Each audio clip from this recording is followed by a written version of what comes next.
avons un mouvement aujourd'hui qui a plus de 115 000 adhérents. Il y en a 1000 par jour depuis que je suis déclaré candidat. Je l'ai structuré dans les territoires. Ça continue au même rythme. Ça continue, plus encore depuis que je suis candidat. J'ai structuré ce mouvement en nommant une direction nationale, des référents, plus de 2200 comités locaux qui structurent le territoire. Donc vous avancez à votre rythme et vous allez donc proposer les idées. Ensuite, ce qui est très... Mais les idées sont dans le livre et depuis des mois, j'en propose. Le programme, au-delà des idées, le programme. Pardon de vous le dire. Un programme avec 300 mesures, ça n'a aucun sens. Ça n'a aucun sens parce que vous l'avez vécu pendant les primaires de la droite. Ils se sont battus sur des mesures. Mais ils ne partageaient plus la même vision de la société, de l'économie, de la place de la France dans le monde. Quand des candidats d'un même parti ne sont pas d'accord sur ce que doit être la loi fondamentale, la place de la France en Europe, la politique internationale de la France de manière radicale, ce qu'est la transition énergétique, les uns considérant qu'elle n'est plus pertinente, les autres qu'elle est au cœur de leur programme, le modèle de justice sociale et l'État-providence, la part de la religion dans la société, le modèle de société qu'on veut. Mais je suis désolé de vous dire, on se fout des programmes. Ce qui importe, c'est la vision, c'est le projet. Et donc, c'est parce que c'est le cœur de ma démarche politique. Quand on n'a plus le même projet politique, on n'est plus dans le même parti. Et donc, je le dis, c'est pour ça que j'ai voulu faire ce travail pendant des mois et que ce livret-là et que c'est le préalable à tout. Si vous n'avez pas la même vision, le même projet, le programme est une espèce de mécano qui se décompose. Mais vous êtes l'un des seuls à gauche à essayer d'avoir cette démarche d'analyse, de compréhension. Vous avez entendu Bernard Cazeneuve sur France 2 dire qu'il n'y avait pas d'explication, qu'il n'y avait que la folie meurtrière. Vous avez entendu Manuel Valls, et d'ailleurs certains ont pensé qu'il s'adressait à vous, dire à l'Assemblée nationale, et je le cite, « J'en ai assez de ceux qui cherchent en permanence des excuses ou des explications sociologiques ou culturelles à ce qui s'est passé. » Mais je suis entièrement d'accord avec l'un et l'autre. Je n'excuse ni n'explique. Mais en même temps qu'on se bat aujourd'hui, qu'on accepte la suspension momentanée de l'état de droit par l'état d'urgence. Moi, mon devoir, comme celui de tout responsable politique, c'est de comprendre. Comprendre, c'est pas excuser, c'est pas justifier, mais c'est faire en sorte que cela ne se reproduise plus. Et nous avons notre part de responsabilité partout où nous sommes. En tant que ministre de l'économie, j'ai ma part de responsabilité pour que ça aille mieux, pour construire ce futur. Ministre, parce que l'économie ne peut vite devenir finalement qu'un magistère de la parole si on ne décide pas d'en actionner les instruments. Beaucoup de ces instruments sont là. On peut les faire bouger. Beaucoup de ces instruments sont chez les forces vives, comme on le dit de la nation, que sont les partenaires sociaux, le patronat, les industriels, les chefs d'entreprise de ce pays. Ils veulent bouger et on les y aidera. Et beaucoup aussi sont dans les autres ministères. L'économie, ça n'est pas qu'ici, c'est un peu partout. Et il faudra donc que dans ce collectif, on arrive à faire avancer les choses. Je veux travailler dans un esprit, vous l'avez compris, de conviction, mais aussi de dialogue, non seulement avec mes collègues, mais aussi avec les parlementaires. J'arrive tout auréolé d'une réputation qui m'est faite par la presse, je dois le dire. Jugez-moi sur les actes et sur les paroles. Il n'y a que ça qui compte, en tout cas, c'est ma religion.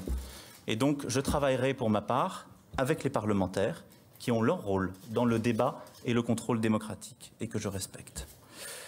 Je n'aurai qu'un objectif dans ces fonctions. C'est précisément de déployer toute l'énergie qu'il y a dans ce pays. J'entends, la plupart des journalistes, j'étais tout à l'heure avec des journalistes britanniques, quand je vais à Bruxelles, j'ai la même question, ou dans d'autres capitales, on me dit, mais comment vous pouvez défendre l'idée européenne? Vous n'allez jamais y arriver, vous êtes fous. Mais je dis, parce que les Européens ont décidé d'abandonner l'idée européenne. Ils sont honteux. Pourquoi en grande partie, pardon mes amis, à mes yeux le Brexit s'est fait? Parce que le yes était pour beaucoup un yes but. Parce que l'entrée en mêlée de David Cameron avait été un chantage sur l'Europe. C'était pas une volonté d'Europe décomplexée. Et donc, je le dis très fortement, on peut croire dans l'Europe, aimer l'Europe, la défendre, mais en étant exigeante avec elle. C'est ce que nous portons. Je ne laisserai plus l'exclusivité de la critique de l'Europe aux anti-européens. Je suis européen pour la changer avec vous. Bonjour, Isabelle Thor de TF1. Ma question est un peu plus personnelle.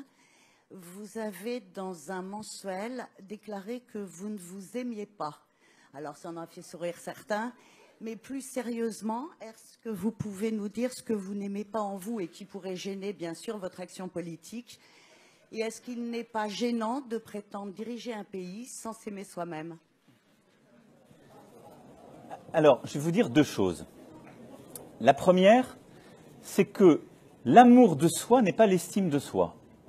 Il est impossible de prendre des décisions, de gouverner ou de présider, puisque j'aspire à présider et non à gouverner, si on n'a pas l'estime de soi, qui est indispensable pour avoir le recul, pour avoir l'amour des autres et la distance. L'amour de soi qui confine au narcissisme n'est pas une qualité, très rarement. Donc il faut avoir l'esprit de distinction en la matière. J'ai l'estime de moi-même, comme je l'espère chacune et chacun dans cette salle, qui permet le recul, la bonne décision, mais j'ai le droit de ne pas avoir l'amour de moi-même et une contemplation narcissique à l'égard de votre serviteur.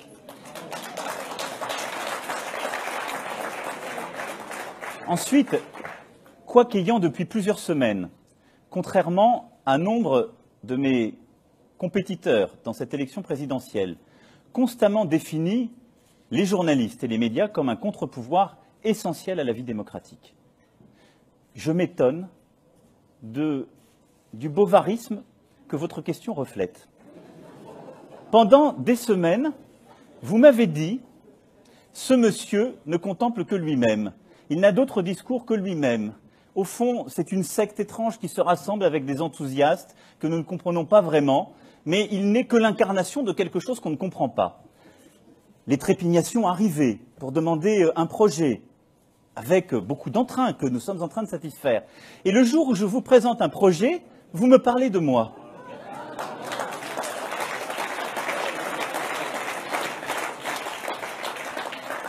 Donc, poursuivons sur le projet. De rien. C'est-à-dire le fait que ces derniers jours ou ces dernières semaines, il y a un emballement sur à peu près tous les sujets pour essayer de soit me déstabiliser, soit me fragiliser, soit penser sans doute salir l'action qui est la mienne, je ne suis pas naïf.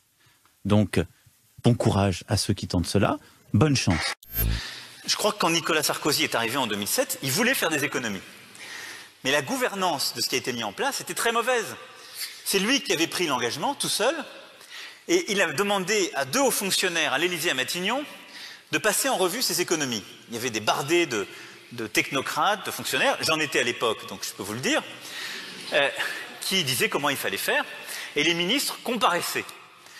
Mais du coup, un bon ministre, c'était un ministre qui ne prenait pas ses responsabilités, qui allait au Parlement, dans les médias, devant ses syndicats, devant ses fonctionnaires, expliquer « Attendez, ils sont fous, ils veulent couper ce truc-là, moi je vais tout faire pour vous défendre ». Et donc, les anticorps se développent. Mais c'est une culture de l'irresponsabilité. Exactement comme si un dirigeant d'entreprise devait faire les économies contre ses patrons d'unité, ses patrons de magasin, ses patrons de business unit. J'ai jamais vu ça nulle part. Donc c'est une culture de l'irresponsabilité parce qu'on a voulu concentrer au sommet toutes les responsabilités. Non. Moi je serai clair, ferme dans les engagements, mais avec cette liberté, il y aura une responsabilité. Moi, peu m'importe de savoir si c'est de gauche ou de droite. Ça, ce sont des commentaires d'entomologistes. Dans la vraie vie, vous ne vous levez pas le matin en demandant si vous allez faire un journal de gauche ou de droite, si vous allez régler les problèmes de la vie de gauche ou de droite. Vous les réglez ou pas. Et on parlait de Deng Xiaoping. Je dis souvent, hein, on a eu des chats noirs qui n'attrapaient pas des souris, des chats blancs qui n'attrapaient pas des souris. Le mieux, c'est d'avoir un chat qui attrape des souris, quelle qu'en soit la couleur. C'est ce que les concitoyens ont à comprendre. Je prends un peu de temps parce que c'est une idée qui paraît plus compliquée que d'autres, mais parce qu'on vit un changement d'époque. Pourquoi je prends du temps pour vous expliquer ça? Parce que notre monde se transforme, et ça va avec ce qu'on disait tout à l'heure, sur ce monde du numérique, cette disruption. Qu'est-ce qui est en train de se passer sous nos yeux? Des secteurs entiers sont en train d'être balayés. Certains sont détruits, d'autres se créent. Aujourd'hui en France, face à cela, on dit on va protéger les emplois, parce qu'on a peur pour les gens. Mais on protège les vieux emplois. C'est une très mauvaise idée. Donc on empêche le changement, le renouvellement de se faire, ce qui fait que beaucoup d'investisseurs disent « moi je ne vais pas investir là-bas ». Dès qu'il faut fermer ou restructurer, ils bloquent tout. Ça devient un débat politique, c'est terrible, et donc on ne protège pas vraiment. Et puis 6 mois, 1 an plus tard, les licenciements se font et les individus sont démunis. Nous sommes dans un monde où des secteurs entiers d'activité seront profondément revus et recomposés. Tu sais bien, George, toi qui as été ministre aussi dans un gouvernement britannique des sujets de biotechnologie et de transformation, il y a des secteurs entiers qui arrivent. La domotique, des métiers justement de l'automédication en médecine, de la silver economy, les métiers du renouvelable et de l'énergie. On a des pans entiers justement qui vont avec cette nouvelle économie qui est celle justement de l'économie circulaire, du renouvelable qui est une stratégie que je veux défendre et promouvoir et qui est un de mes axes fondamentaux.